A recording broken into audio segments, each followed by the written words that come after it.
Beleza. Aqui já está o livro-texto também. Que Deus abençoe todos vocês, tá? E vamos fazer a nossa oração inicial, porque queremos que o Espírito Santo há de nos ajudar mais uma vez e assim será até o fim. Louvado seja o nome do Senhor por isso, né? Ele nos fará perseverar até o fim. Quem é oriundo do sistema do freeway, né, do livre-arbítrio aí, quem sofreu esse jugo pesado, eu não gosto de ficar falando arminiano, coitado, o homem já morreu já, mas essa teologia difícil, né, complicada, não sabe o que está perdendo, porque quando você olha e o Espírito Santo vai e ministra aos nossos corações, né, que ele há de nos ajudar a chegar ao fim. Isso é maravilhoso, sabe? É um gozo dentro da alma, é uma paz, é uma leveza, é indescritível, né? Quizá muitas pessoas alcancem esse conhecimento aí da teologia da glória de Deus. Oremos. Pai, em nome de Jesus, nós te agradecemos pela vida, te agradecemos pelo conhecimento na fé reformada, na fé que é a glória do Senhor.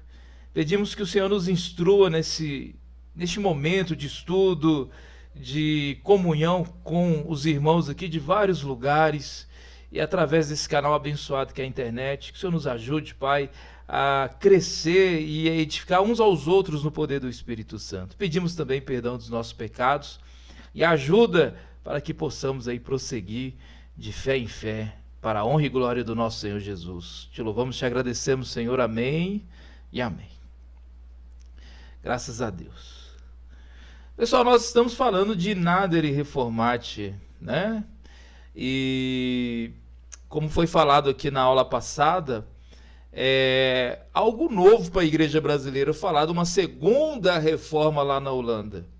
Mas a verdade é que essa segunda reforma na Holanda, ela tem coisas importantíssimas para a igreja brasileira, para nós, né? E isso deve ser pesquisado, e você, como teólogo, precisa pesquisar isso. Precisa entender o que se passou ali.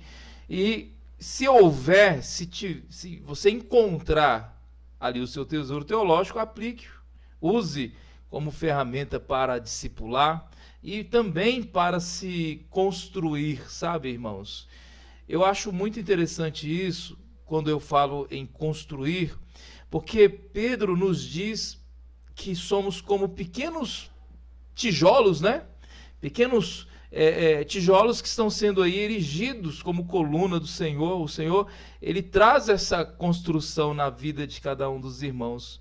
E eu falei aqui que a perseverança dos santos é interessante porque nesse perseverar, né, há uma linha do seu novo nascimento até a consumação de todas as coisas. E isso é interessante, que até a consumação eu irei apropriar de conhecimento teológico. E o que nós ainda temos por obscuro, pode ser que o Senhor venha e abra o nosso entendimento e abra os nossos olhos, e aí passamos a olhar também já com um novo olhar, um olhar diferenciado. Então, eu tenho certeza que pesquisar sobre esses assuntos dessa história que ocorreu ali na Holanda, num país calvinista, né, reformado, tem muitas coisas boas para nós, e há de abrir a nossa mente, o nosso intelecto, né? Então vamos lá, deixa eu espelhar para vocês aqui, compartilhar o livro-texto, e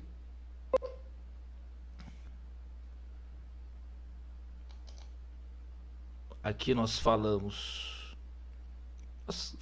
né, da introdução, Nadere Reformati, falamos aqui semelhança com o puritanismo, com o pietismo. Deixa eu ver aqui uma coisa. Os irmãos me ajudem a relembrar aí. Nós paramos qual ponto mesmo, queridos? Foi nesse aqui, né? Vocês estão aí comigo, meus queridos irmãos? foi nesse capítulo 3 aqui, se eu não me engano, tá? Foi nele mesmo. Concluímos a introdução, Nader, e aí chegamos na reforma adicional. Diz assim, ó. Depois de anos de lutas sangrentas, a reforma chegou a vários países europeus, inclusive a Holanda do Norte em particular. A República dos Sete Países Baixos Unidos foi criada e a Igreja Reformada da Baixa Alemanha tornou-se a igreja privilegiada ou igreja pública.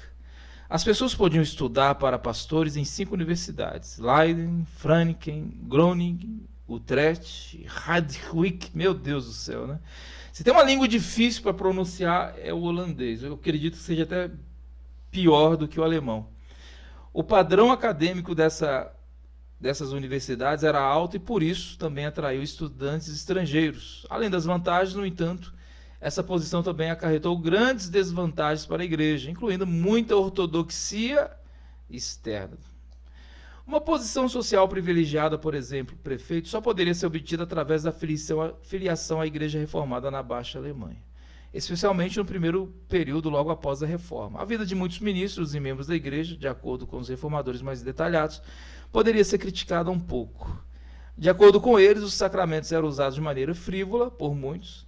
Eles começaram seus sermões apontando os pecados do povo, nos quais a profanação do domingo teve um grande lugar, né? Um lugar especial. Eles pediram penitência e arrependimento. Isso aqui é os reformadores da segunda reforma, tá, irmãos? Então vamos por parte aqui para vocês entenderem. O texto está uma tradução aí bem básica, né? Senão a gente pode pular etapas. Então vamos lá. Deixa eu voltar aqui para vocês. Deixei aqui sublinhado. A formação da nação dos Países Baixos. O holandês não gosta, viu? Eu falei isso aí na aula passada, que você fale que ele é holandês, por incrível que pareça. Eles gostam de ser reconhecidos como Países Baixos.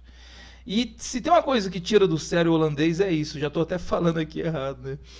E há de se eu não me engano, foi aprovada ou não uma lei que traz essa identificação dos Países Baixos lá na Holanda, para não ser referido como Holanda em partes turísticas, na escola, as repartições públicas, porque as pessoas acabaram aderindo à Holanda, que era uma dessas regiões dos Países Baixos, e se tornou... É como se o Brasil não fosse reconhecido como Brasil, e se nós tratássemos o Brasil, por exemplo, como a Brasília. Ah, você é de Brasília? Não, eu sou do Brasil, né? Eu moro no estado de São Paulo. Ah, mas eu sempre entendi que era Brasília. Não, não é Brasília, não, é Brasil. Então, você, né, poderia pensar mais ou menos assim. E essa formação de nação reformada, por isso que eu falei para vocês na aula passada, queridos, se tem uma nação que eu desconheço outra, tá?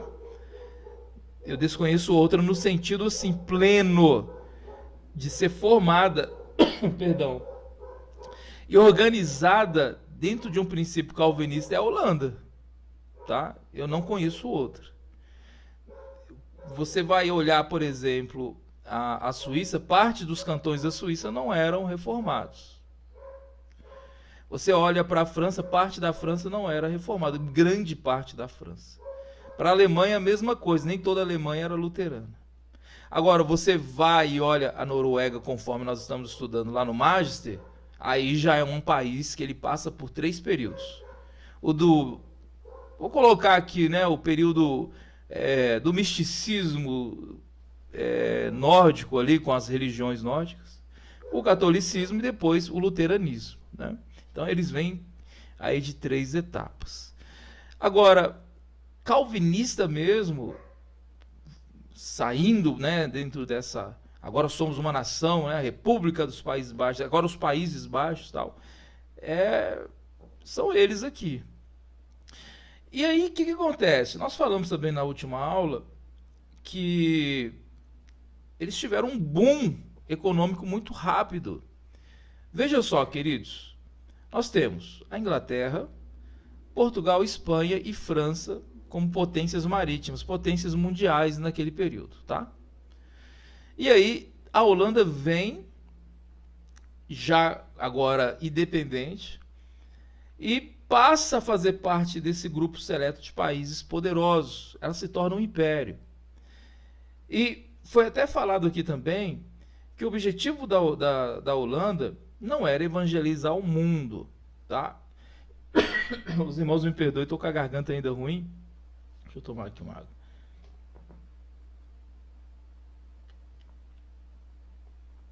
O objetivo não era evangelizar o mundo. Os holandeses não tinham esse objetivo. O objetivo era comercializar, mas não há uma diferenciação grave entre chegar a um território, tomar esse território e ali implantar a igreja da Holanda, tá? Por quê? Porque a Companhia das Índias Orientais e Ocidentais era mercantilista. E a igreja poderia usar de todos os meios do Estado, inclusive sua frota naval, para chegar em qualquer lugar, e também dispunha de recursos financeiros para poder usar e ali estabelecer as igrejas, pagar os pastores, criar escolas, enfim. Né? Como foi falado também, João Ferreira de Almeida, o tradutor da Bíblia para o nosso português, ele era pastor da Igreja Reformada da Holanda. Apesar de ser português, ele era um pastor calvinista, tá? Um pastor calvinista da Igreja Reformada da Holanda. E muitas pessoas desconhecem isso. O arminiano, ele faz a pregação equivocada usando a Bíblia de um calvinista que fez a tradução, né? Então, é interessante isso. Ricardo, manda bala aí, meu irmão. Reverendo, ok, João Ferreira de Almeida era um pastor, todos nós concordamos, mas de onde sai a inferência que os católicos romanos falam e utilizam que João Ferreira de Almeida era padre? Vem vem da questão do princípio da terminologia da palavra, tá? Porque João Ferreira de Almeida, ele sai de Portugal com 14 anos de idade, né? Então não tinha nem chegado à idade adulta quando ele sai de Portugal. Ele não frequentou nenhum colégio católico para formação sacerdotal, não teve nenhum vínculo com a Igreja Católica para chegar a um cargo eclesiástico ali. Não teve. A questão é que era comum, naquela época, se referir a pastores como padre também, principalmente na Igreja Reformada, tá, irmãos? Eu sei que é estranho isso, é meio complexo, mas era normal se referir a isso, tá bom? Até mesmo Lutero era chamado de padre, tá?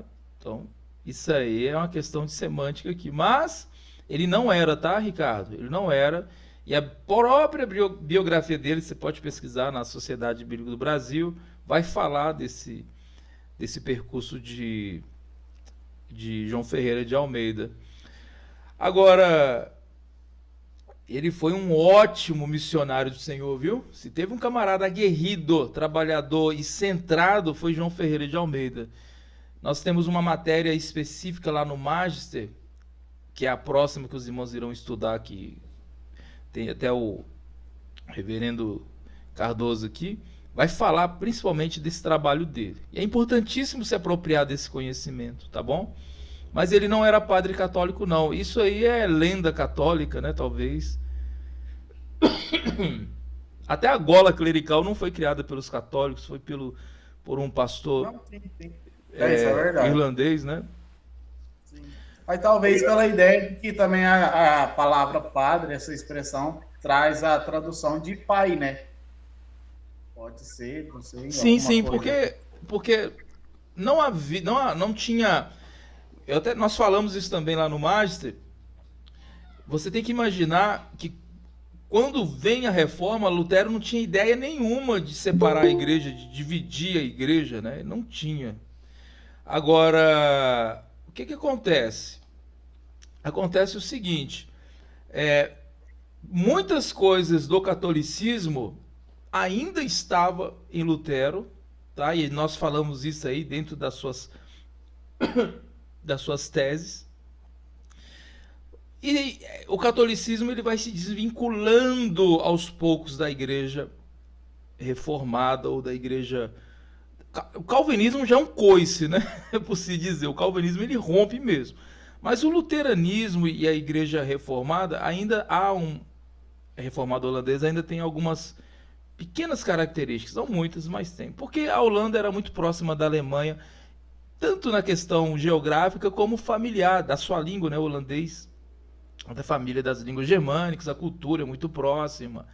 Então é interessante você olhar a Holanda como um país calvinista e era para ser luterano, se você for olhar geograficamente, se você for olhar por questões culturais, mas eles abraçam o calvinismo com maior ênfase. Porém, havia alguns requisitos ali do catolicismo. Termos, apenas termos, tá, irmãos? Mas nada demais.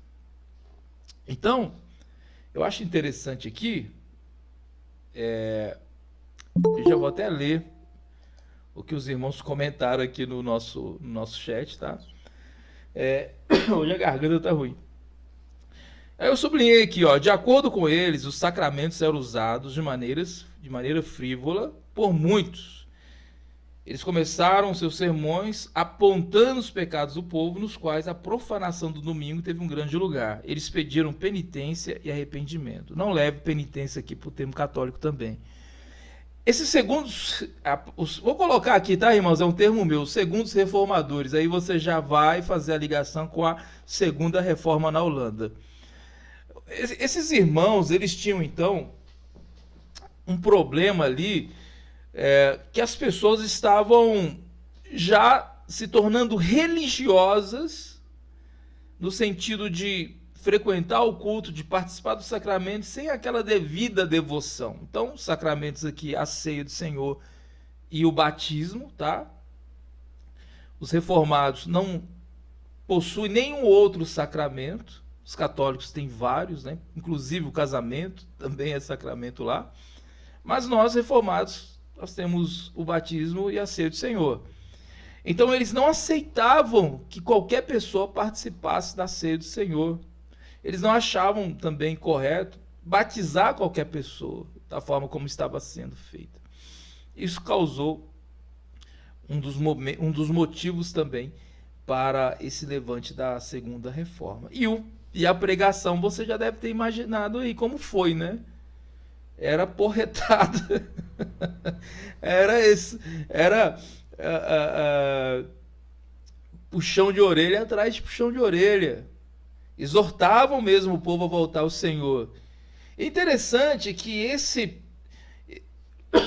movimento é muito próximo do que vai ocorrer também nos Estados Unidos com Jonathan Edwards, com George Whitefield, com aquela galera ali que está chamando o povo ao arrependimento, a uma volta ao Senhor.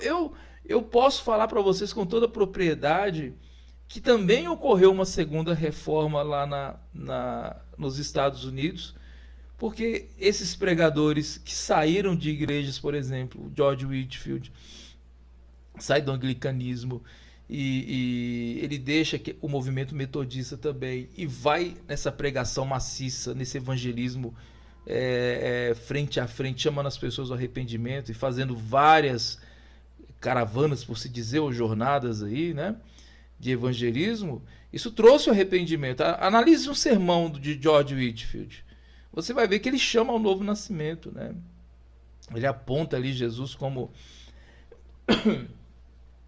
o Salvador que está de braços abertos, com suas feridas expostas, esperando aquele pobre pecador para lavá-lo no sangue. É linda a forma como ele prega, né? Mas ele também fala dos tormentos eternos, fala do inferno, fala da perdição. Ele vai falar das pessoas que estão blasfemando de Deus, sendo irreverentes com a palavra, jogaram tomate, laranja podre nesses homens de Deus, e eles continuaram pregando. Então aqui é o motivo, tá, irmãos? Aqui nós estamos fazendo uma pesquisa para entender o motivo da segunda reforma. Aqui já tem as dicas, tá? Olha as dicas aqui, ó. Questão dos sacramentos. Vamos continuar? Em um sentido amplo, amplo, eles visavam a um efeito dos princípios da reforma na família, sociedade, igreja, política, Estado. Vamos sublinhar isso aqui. Tanto quanto as colônias, a pureza no ensinamento da reforma tinha que ser unida a um modo de vida puramente correspondente. Daí o termo reforma adicional. Não apenas a doutrina, mas também a vida pessoal e social teve que ser reformada. Vou sublinhar aqui, eu quero ouvir o que vocês entenderam para a gente debater. Podem começar aí, meus queridos.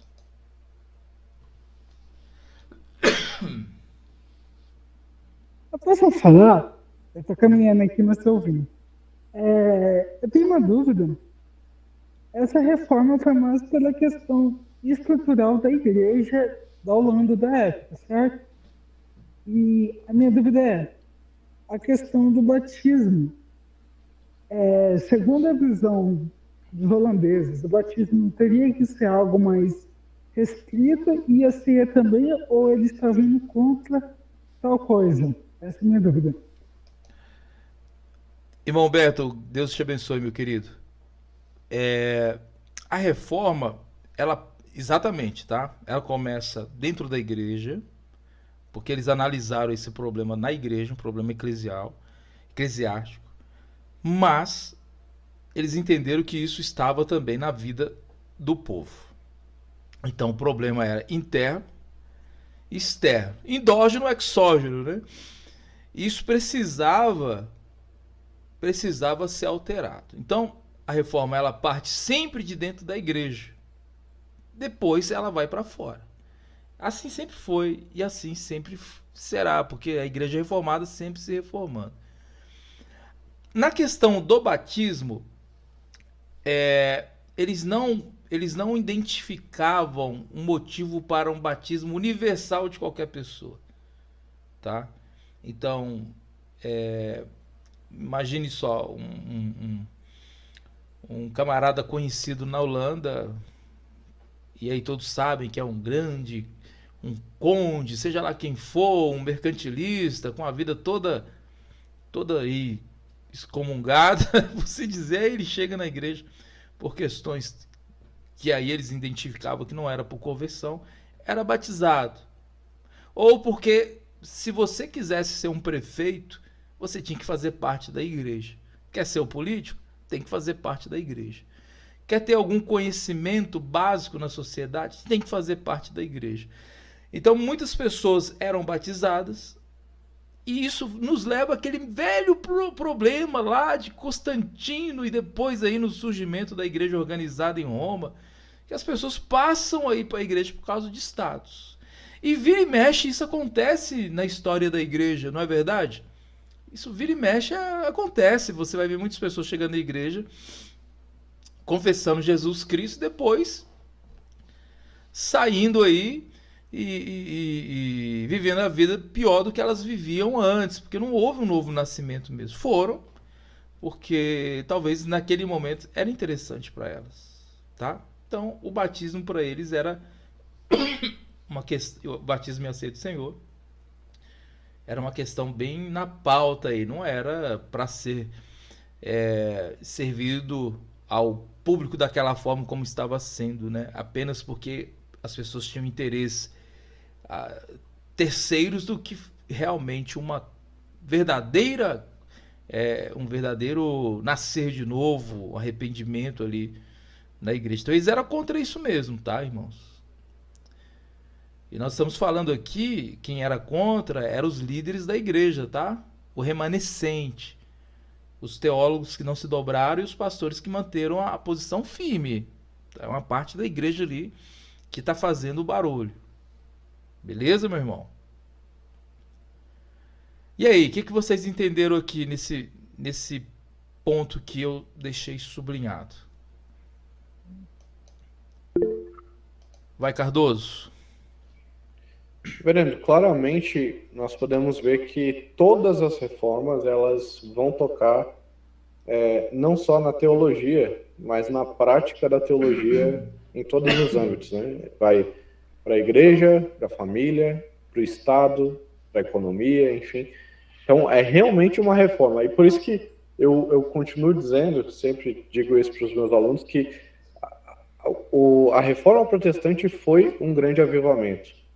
Porque o avivamento de Deus é realmente isso. Ainda que haja a reforma geral, reformas menores, né, em determinados locais, em determinados países, mas todas as reformas são um chamado simples à prática da vida cristã. Agora, uma pergunta que fica aqui. Hoje, com tantas pessoas falando sobre reforma, tantas pessoas conhecendo a reforma, a história da Igreja Reformada, e muitas pessoas estão pedindo uma nova reforma. Será que essas pessoas que pedem uma nova reforma entendem realmente o que é isso? E o que significa, né, reformar a igreja e a sociedade? Eu acredito que há muitos que não. Parabéns aí pela colocação e pela pergunta, tá? Eu já vou responder e o reverendo João Lima também já vai falar aqui. É o seguinte, a reforma, hoje, nos nossos dias, conforme você perguntou, e também já trouxe uma pequena resposta sobre isso, é que é muito mais difícil do que antes, porque antes nós tínhamos uma igreja, hoje nós temos, assim, nível reformado, né? Hoje nós temos várias, e antes nós tínhamos a maior, que era a igreja presbiteriana, e aí tem até o reverendo João Lima, que é reverendo presbiteriano, ele pode até continuar aqui a minha linha de pensamento. E eu também fui ministro presbiteriano, e nós tínhamos aí a igreja presbiteriana, depois veio a presbiteriana independente, conservadora, unida e tal. E depois surgiu outras igrejas reformadas ao longo do Brasil, porém com maior ênfase agora, né? Eu vou colocar aí menos de 10 anos, eu acho. A igreja, ela começa a surgir igrejas reformadas por aí. Mas a questão é o seguinte, se olhar para a igreja reformada brasileira, eu não vejo problemas graves, sabe? Eu não vejo. Talvez eu estou cego. Mas eu não vejo um problema muito grave na questão teológica na igreja reformada, tá? Eu vejo algumas discordâncias, sim. Eu vejo algumas discordâncias. Principalmente na questão do sacramento aqui, do batismo, né? Ou do pacto da aliança, ou na questão teológica a respeito do amilenismo, essas coisas básicas. Mas eu não vejo uma conduta assim, olha, tem uma igreja problemática que nem tem lá nos Estados Unidos, a PCUSA, e a outra presbiteriana lá, que ficou bem fatiada, né? Um problema grave teológico. Eu não preciso nem citar aqui, vocês devem saber aí o liberalismo cruel que ocorreu lá. O problema é que o nosso pequeno grupo aqui no Brasil, ele precisa ter uma voz. E essa voz tem que chegar em toda a sociedade. E isso ficou exclusivo, como se fosse algo elitizado, a fé reformada. É verdade ou não é? A fé reformada no Brasil, durante muito tempo, ela ficou elitizada. Então, era muito dispendicioso você enviar um camarada para o ministério, para o seminário. Ele tinha toda a vocação sagrada do ministério, mas imagine você mandar um jovem para um instituto bíblico, depois para o seminário, e você pagar todo o seminário ali e manter aquele irmão. E hoje em dia tem muitas igrejas que nem conseguem manter o irmão, ele tem que trabalhar, ou seja, tem que ter uma vida acadêmica e tem que trabalhar. Eu tenho um irmão conhecido meu, que ele está em São Paulo, e a esposa dele nós enviamos para o IBEL. Ela era ovelha minha. Ela fez o IBEL, conheceu ele no IBEL, foram enviados para uma região do Brasil, lá no estado do Rio de Janeiro, ficaram lá, fizeram um trabalho numa comunidade carente, ficaram 1 ano e meio, quase 2 anos, e aí ele foi enviado para o seminário, né, lá de São Paulo, mas, não preciso citar o nome, nem a igreja, nem nada, né, seria deselegante, mas a igreja falou para ele, olha, nós não podemos arcar com todas as suas despesas, você vai ter que trabalhar. E aí o menino tinha que trabalhar, ir pro seminário, e era longe, e aquela correria toda. Ele passou no concurso da Polícia Militar. Hoje ele é PM, mas o Sagrado Ministério ali foi. Já era, meu irmão. Tá entendendo? O negócio dele agora é fuzil, é musculação. Se ele ver esse vídeo aí, ele vai puxar minha orelha, né? Mas não tô falando mal, mas assim, um menino com uma vocação assim tremenda pro Sagrado Ministério. Então, quantas pessoas nós perdemos hoje? Quantos jovens que nós perdemos hoje que poderiam estar aí servindo ao Sagrado Ministério, né? E estão secularmente. Porque, irmãos, eu tenho certeza absoluta que nós vamos ter que dar conta disso ao Senhor. Dentro da soberania de Deus, Ele estabeleceu as nossas responsabilidades e vamos ter que dar conta delas sim. Então, se eu perdo um jovem que poderia estar servindo ao Sagrado Ministério porque eu não apoiei ele, aí, meu amigo, que contribuição eu estou dando para a reforma no país? Enquanto eu demoro 4 anos para formar um pastor aqui da minha congregação, dando um exemplo, um arminiano forma 100, 200, 300, e aí? Que reforma é essa que nós estamos fazendo? Então, há de se pensar nisso. Reverendo João Lima, continua aí, porque minha garganta está morrendo aqui. A sua garganta está bem, rapaz. Tantas aulas que você está dando por dia aí, eu vejo aí nos stories. Irmãos, Deus abençoe todos nós. Na verdade, acho que foi o nosso amado reverendo Ricardo que falou, salvo equívoco, acerca de que muitos falam o seguinte, que a igreja precisa de uma nova reforma. Eu tenho algumas observações diferentes em relação a isso. Eu penso que o que aconteceu é que a igreja fugiu muito daquilo que nós podemos dizer os princípios da reforma. A igreja está, ao meu ver, né? É claro que eu posso estar equivocado, mas ao meu ver a igreja ela está se adaptando muito ao sistema, no sentido de mundo mesmo, né? Dentro dessa perspectiva. Eu tenho lutado contra isso, mas muito, muito mesmo. Como você falou aí, professor, a questão da presbiteriana, né? Rapaz, eu estou ficando sendo um camarada meio visto como o patinho feio, porque, infelizmente, a gente observa a forma como está sendo conduzido. E eu diria que isso tudo faz parte de um sistema mundano chamado politicagem. E, em virtude disso, nós estamos negociando aquilo que deveria ser inegociável, são princípios cristãos, princípios que nós aprendemos com os reformadores, e nós estamos jogando fora, desprezando. Então, acredito que não é uma nova reforma, mas é voltar a valorizar o sentido verdadeiro da reforma. Né? É voltar à simplicidade bíblica com profundidade, que seria o quê? Viver exatamente aquilo que nós aprendemos com os reformadores. Nós defender essa bandeira. E o que a gente faz? Para ter aquela questão da doutrina da boa vizinhança, né?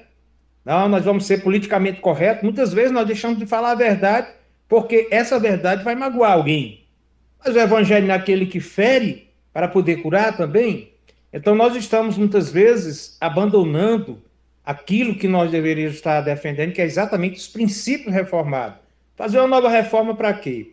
Porque não, vamos fazer uma nova reforma, vamos de repente trazer novas ideias, um novo contexto, sim. Mas eu penso que tudo aquilo que os nossos irmãos que foram os precursores, não só precursores, mas reformadores, eu penso que é o suficiente. É só nós voltarmos para as Escrituras e aproveitarmos o que eles fizeram, que perdura para sempre aí. Nós estamos abandonando aquilo que Deus nos deu, esse tesouro, que é o conhecimento, para poder sermos libertos e também libertarmos a outros.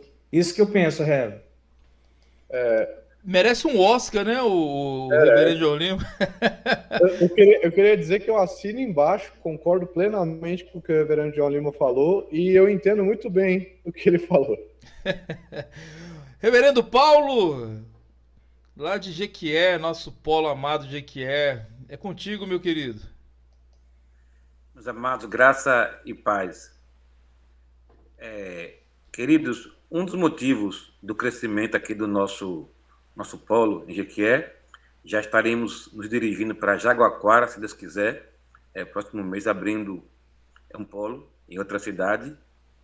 É porque há uma sede das escrituras, do alimento sólido, de algo mais, vamos dizer assim, espiritual, porque a palavra ela é viva e eficaz. Então, o que acontece é que a fé evangélica ela foi banalizada, tanto de doutrina, como foi citado, de caráter. Então, existe uma parte dos evangélicos que eles querem voltar ao primeiro amor, vamos assim dizer. E nisso, a reformada, ela oferece, ela vem suprir essa necessidade. Então, o crescimento da reformada, eu acredito que está realmente sendo porque há o mover do Espírito, isso aí ninguém pode dizer que não, mas também há uma lógica, porque Deus sempre, na história, ele tem levado a sua igreja para um reavivamento, a voltar às Escrituras. E a reformada aqui no Brasil, por muitos anos, ficou oculta. Como foi dito aí, não se conhecia expoentes, não se conhecia pessoas que pudessem realmente ter uma voz ativa. Eram poucas vozes e muitas vezes tímidas, e quando se pronunciavam, havia muito preconceito, principalmente no meio batista. A pessoa que se levantasse há 30 anos atrás ou mais com essa ideia de calvinismo era tido como um herege. E até como a igreja batista ela é congregacional, a igreja poderia mandar até o pastor partir para outra igreja ou sair do ministério, enfim. Então muitos, com medo de perder o pastorado, ficavam, como diz assim, incubados. Mas isso aí porque, na verdade, não se conhecia. Mas, é como diz a Bíblia, né? O vento assopra onde quer e ninguém pode deter a voz, o avançar da obra de Deus. Então, esse é o momento da igreja reformada, tomar as rédeas, ser realmente esse expoente, baluarte no Brasil, no meio desse emaranhado de doutrinas confusas, desse emaranhado de pessoas sem um certo caráter, um novo nascimento. Então, esse é o nosso momento. Agora é a nossa vez, como houve na Holanda, como houve na Inglaterra, como houve na Alemanha e em outros lugares. Eu fico até emocionado de ouvir isso, tá? Porque é isso que eu anseio de ouvir. Essa pegada, nós temos que, o nosso momento é agora, não é amanhã, não foi ontem, é agora. E nós precisamos nos unir e ir para cima, tá entendendo? Eu fico triste de perder um jovem para uma outra atividade que não seja o sagrado ministério, sabe? Não desvalorizando o que ele vai fazer, mas não tem coisa mais nobre na vida do que ser um ministro do evangelho. Eu não vejo outra coisa maior do que essa. Posteriormente, são outras coisas, tá? Eu vejo desde a fundação das escolas, das universidades, seja em Yale, seja em Harvard, seja em Princeton, seja onde for, o primeiro foco era a formação de pastores, depois as outras coisas. E sempre foi assim. E nós precisamos resgatar isso aí e priorizar o reino de Deus mesmo e ir para cima, irmãos. Reverendo Paulo? Só para completar, o pastor, em relação a esse jovem que foi para a polícia militar, ele não poderia ser militar e ser pastor, porque no mundo, vamos dizer assim, de hoje, as coisas não são como há 30 anos atrás, que a pessoa, quando ia para o ministério, só exercia o ministério.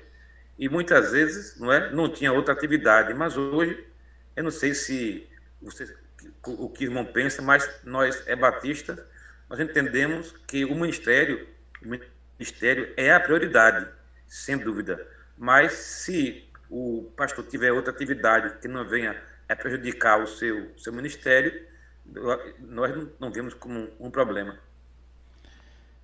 Infelizmente, querido, aquele princípio, né? Aquele princípio de Jesus. Olha, vem e segue-me. Se nós olharmos mesmo o que Jesus falou, a gente está totalmente equivocado no sentido do id. Porque o id é radical demais, é imperativo. E quando uma pessoa se dedica ao sagrado ministério e ele tem um afazer que ele pode dividir o seu período de tempo e tal, já fica comprometido meio período de tempo da vida dele. O certo é que o bíblico, aquele que foi chamado mesmo ao sagrado ministério, é viver integralmente a obra. Vai precisar fazer cabana, tenda, não sei, talvez vá por um período. Paulo, ele não viveu a vida toda fazendo cabana e nem tenda, né? Isso foi um período da vida dele. Mas especificamente desse meu amigo, ele já no princípio sim pensou, mas o negócio dele agora é outro, né? E acaba, principalmente no jovem, o jovem ele sendo seduzido por outras coisas. E acontece isso, se o jovem ele não tem essa paixão radical pelo reino de Deus e pela sua justiça, e voltar com todas as suas forças ao sagrado ministério, a gente vai perder ele. Por exemplo, eu não aconselho ninguém eu não aconselho, é questão minha, um jovem a ser professor e ser pastor, a ser policial e ser pastor, a ser advogado e ser pastor. É um conceito meu, tá, irmãos? O que eu aconselho é, você quer servir o Senhor, esteja disposto a morrer por Ele. Por que eu falo isso? Porque quando eu fui ao sagrado ministério, eu não pensei na esposa, eu não pensei que eu ia casar, eu não pensei que eu ia estudar, eu fui para morrer. Eu fiz essa escolha na minha vida, na soberania de Deus. Ele está me chamando ao sagrado ministério, eu vou para morrer. Eu quero servir como missionário no pior lugar da face da terra. Me mande para a Coreia do Norte que eu vou aprender a falar coreano. E se me pegar, eu vou fazer lá pedra, sei lá, quebrar pedra, e vou evangelizar até a morte. Era isso que eu queria. E Deus não fez isso, sabe? Eu fiquei triste, porque o que eu queria era morrer pela causa, né? Eu não tinha interesse em mais nada na minha vida. Só que aí Deus me deu uma esposa que era missionária, e me deu o magistério, e me deu outras coisas, outras habilidades, e eu estou servindo o Senhor com aquilo que Ele me deu. Mas o que eu queria mesmo não era bem isso, sabe, irmãos?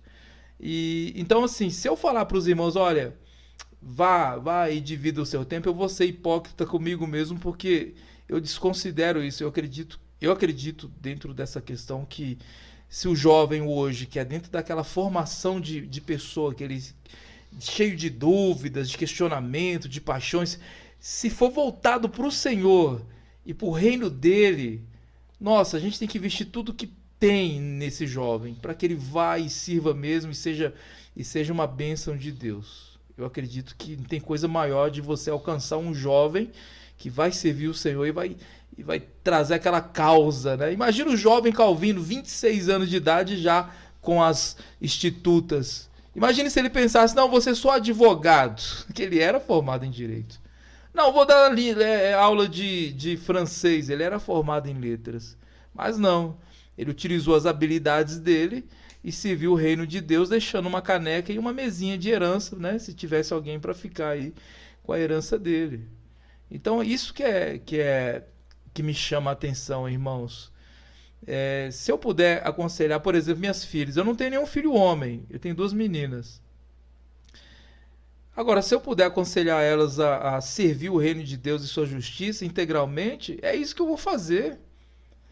Sabe? Porque o Deus que cuidou de mim, que abriu as portas, que me ajudou, é o que vai cuidar dessas meninas, que vai ajudar elas, que vai abrir as portas, É a soberania de Deus, é descansar na soberania de Deus, mas priorizar o reino de Deus, sua justiça, a 100%. E para completar minha fala, que eu já estou falando muito de mim mesmo, isso é errado, a minha oração ao Senhor hoje é que eu consiga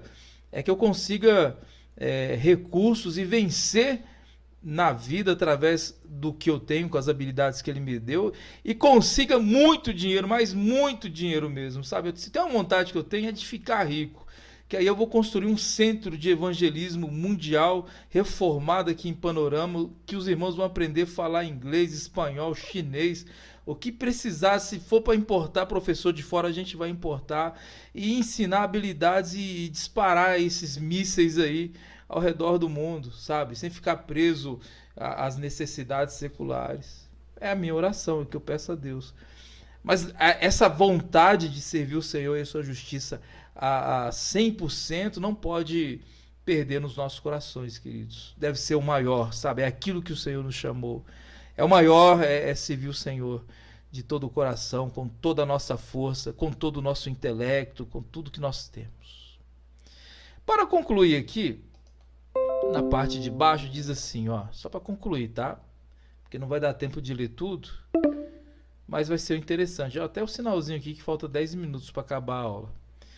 Semelhanças com o puritanismo e o pietismo. A característica da reforma adicional era que ela era holandesa com ideal teocrático. Isso aqui também foi lá na Suíça, né?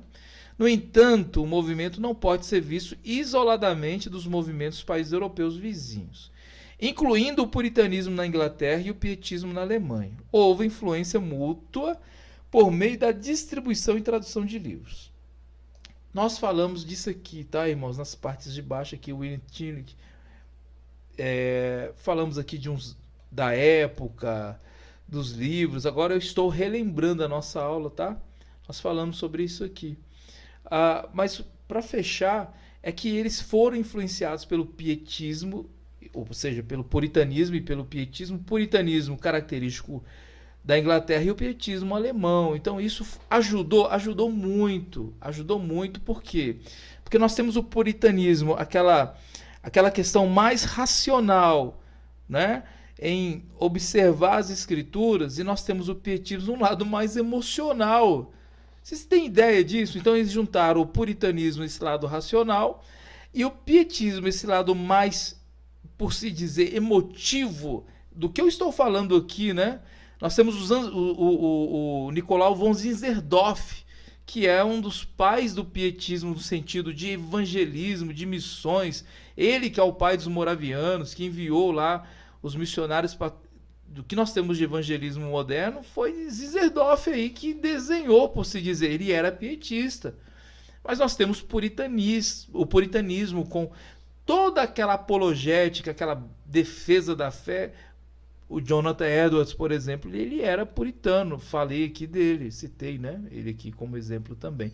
Então isso foi base para que os irmãos ali na Holanda formulassem essa segunda reforma, buscando o quê? Buscando não só a ortodoxia, mas a ortopraxia, viver a fé em todas as áreas da sociedade. Você é ministro, então seja um ministro do Senhor. Você é um professor, então seja um professor do Senhor. Você é um advogado ou um agricultor, seja lá o que for, faça isso, orientado aqui pela palavra de Deus. Era isso que eles queriam, em todas as áreas da sociedade, que eu tinha sublinhado ali em cima. Muito bem, considerações finais aí. Temos 8 minutos. Quem vai fazer?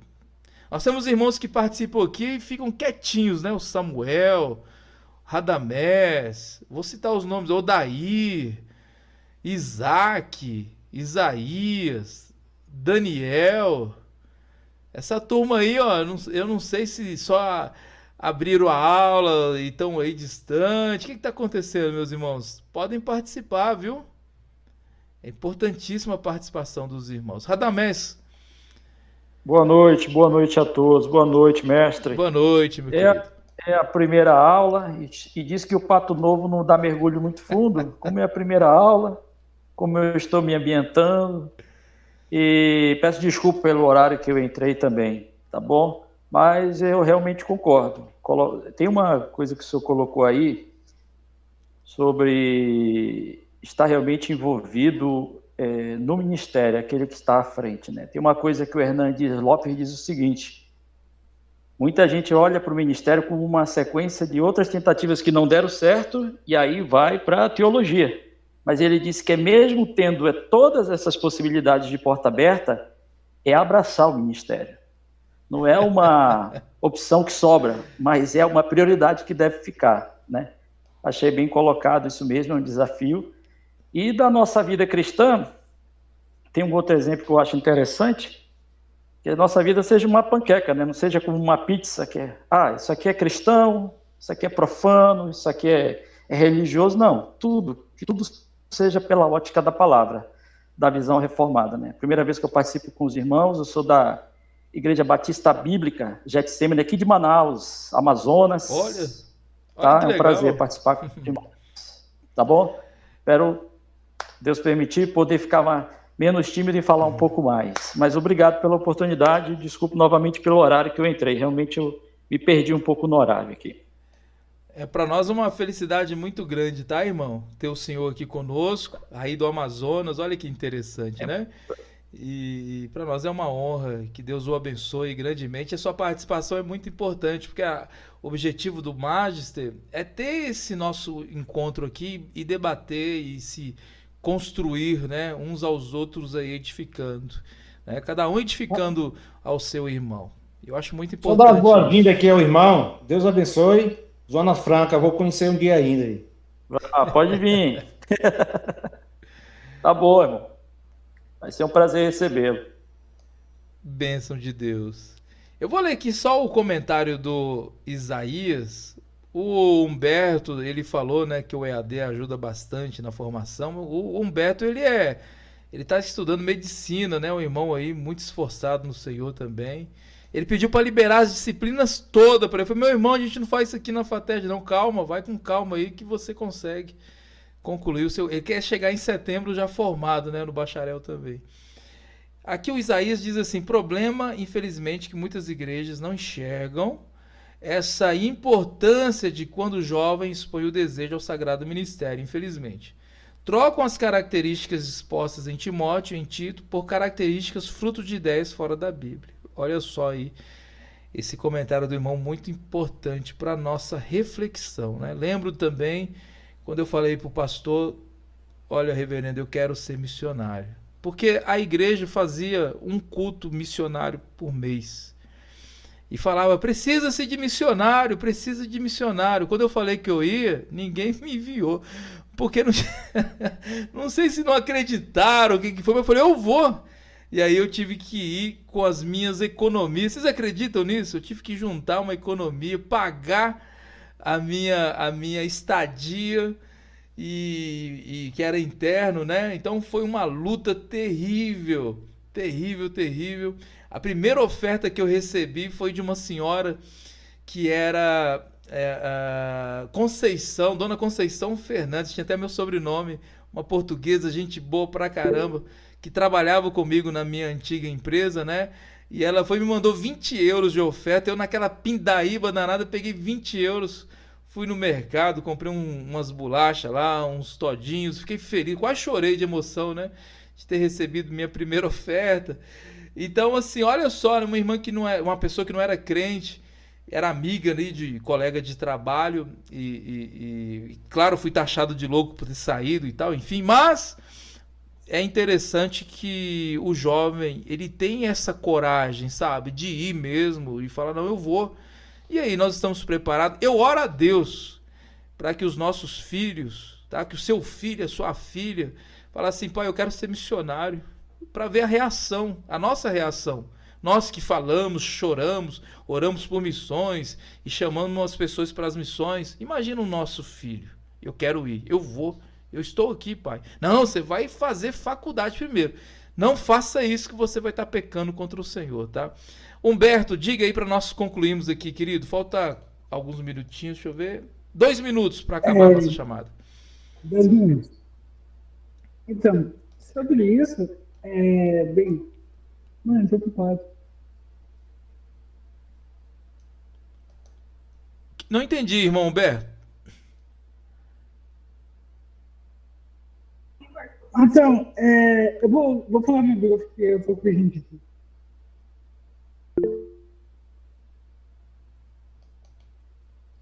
Olha, eu não entendi o irmão Humberto, mas tudo bem, meu querido. Minha mãe saiu. Então, sobre isso, eu acredito que a universidade é o melhor campo universitário para o jovem, cara. Por quê? Mas vai depender muito do discipulado que o jovem tem em casa. No meu caso, por exemplo, para já descobrir o meu chamado para pregar o evangelho. Contudo, é um campo difícil de se lidar, então o jovem tem que ter ali a base bíblica bem embasada. Então, no meu caso, eu tive essa experiência e hoje eu prego em todo lugar lá do campus, mas eu acredito que ambas as coisas dá para andar junto e vai ser bênção. Essa é a minha contribuição. E vou escrever lá no grupo que vai acabar chamando. Tchau. Beleza, obrigado, meu irmão. Obrigado pela sua participação. Queridos, um grande abraço, fiquem todos com Deus e até a próxima aí. Daqui a pouco eu lanço a nossa videoaula lá no grupo, tá?